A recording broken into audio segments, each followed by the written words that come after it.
In the last section, we started putting together our travis.yaml file. Remember, this is the file that's going to tell Travis what we want it to do with our code. So we've now told it that we have a copy of Docker running, and we've also told it to build an image using the dockerfile.dev file.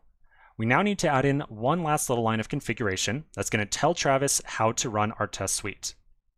So back inside of my .travis.yaml file, I'm going to add in a new section called script.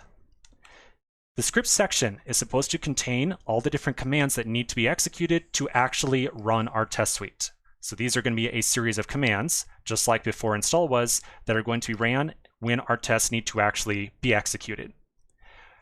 Travis CI is going to be watching the output of each of these commands. And from each command, if it ever gets a return status code other than 0, Travis is going to assume that our build failed or that our test suite failed to run properly. And it's going to assume that our code is essentially broken.